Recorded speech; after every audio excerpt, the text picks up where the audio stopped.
सुप्रभात प्यारे प्यारे बच्चों। कैसे हैं सब बच्चे? अच्छे हैं बच्चों।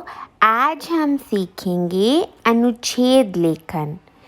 हम अनुच्छेद कैसे लिखते हैं ये आज हम सीखेंगे। पहले आपको बताते हैं कि अनुच्छेद लेखन होता क्या है। किसी एक विचार या भाव पर लिखा गया वाक्य समूह अनुच्छेद कहलाता है। जब आप किसी भी टॉपिक पर आप विचार करते हो, अपने भावों को प्रकट करते हो और उन भावों को आप लिखते हो तो उन्हें ही अनुच्छेद लेखन कहा जाता है। जब आप अपने भावों को लिखोगे तो वो एक वाक्य बन जाएगा और ऐसे छोटे छोटे बहुत सारे वाक्य बन जाएंगे।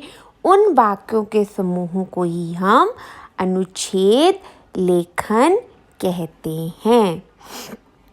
अब अनुच्छेद लिखते समय हमें किन किन बातों को ध्यान रखना चाहिए? पहला, अनुच्छेद अधिक से अधिक 100 शब्दों का होना चाहिए।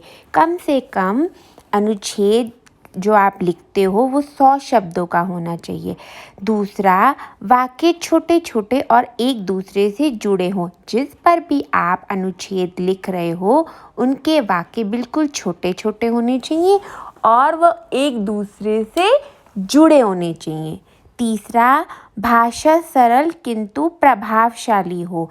भाषा जो है बिल्कुल सरल, बिल्कुल सिंपल और प्रभावशाली हो, बहुत इफ़ेक्टिव वाली हो।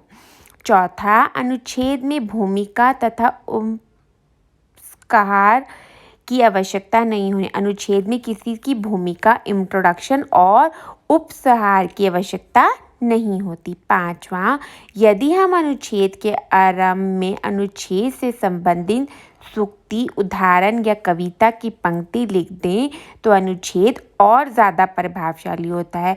जैसे आप किसी टॉपिक पर अनुच्छेद लिख रहे हो और उससे रिलेटेड कोई आप पंक्ति डाल देते हो, कोई कविता डाल देते हो तो वह अनुच्छेद जो है और ज़्यादा प्रभावशाली हो जाता है और ज़्यादा इंटरेस्टिंग बन जाता है। तो बच्चों, आज हम अनुच्छेद लिखेंगे। हमारा राष्ट्रीय पक्षी मोर। हमारा राष्ट्रीय पक्षी कौन है? हमारा राष्ट्रीय पक्षी कौन है? सबको पता है ना? मोर। तो हम राष्ट्रीय पक्षी मोर पर हम अनुच्छेद लेखन लिखेंगे। सबने पहले क्या करना है? लिखने से पहले अपनी कार्य पुस्तिका में मोर का चित्र या आप ड्रॉ कर सकते हो तो आप ड्रॉ कर लो, नहीं तो इसका चित्र आपको चिपकाना है। कोई भी आप मोर का चित्र ले लें और उसको चिपकाएं। फिर आप अनुच्छेद लिखना शुरू करेंगे। मोर हमारा राष्ट्रीय पक्षी है। यह बहुत सुंदर है। यह पक्षी भारत में बहुत ठंडे प्रदेशों को छोड़कर लगभग सभी स्थानों पर पाया जाता है। देखिए, मोर जो है हमारा राष्ट्रीय पक्षी है, ये बहुत सुंदर है। देखो मोर कितना सुंदर होता है। यह पक्षी जो है ठंडे प्रदेशों को छोड़कर, जितनी भी ठंडे प्रदेश है उनको छोड़कर लगभग सभी स्थानों पर जो है मोर पाया जाता है। इसका रंग नीला होता है। ये देखो, इसका रंग यह नीला है। इसके सर पर एक कलंगी होती है। इसके सर पर ये जो देखो है ना, इसके सर पर, इसे हम कलंगी कहते हैं। इसके पंख लंबे, नीले और सुनहरे होते हैं। मोर के देखो कितने लंबे लंबे पंख हैं और नीले सुनहरे रंग के होते हैं।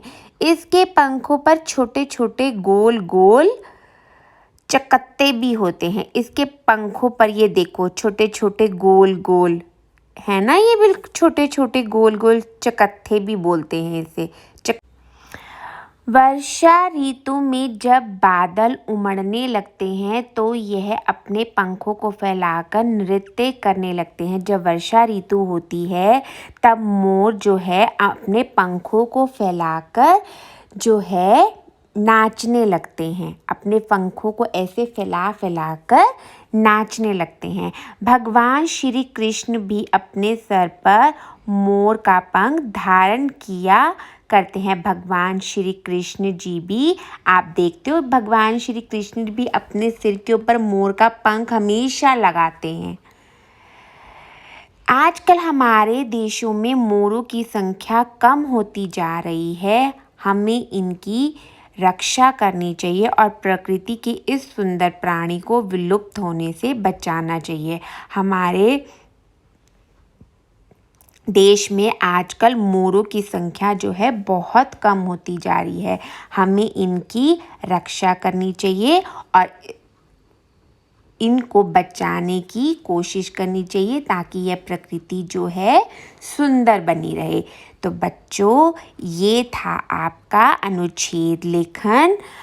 आप पहले मोर का चित्र चिपकाएं या फिर इसको ड्रॉ कर लें। उसके नीचे आप ये इसका अनुच्छेद लिखें। इसको अपनी कार्यपुस्तिका में लिखिए और फिर इन्हें याद करिए।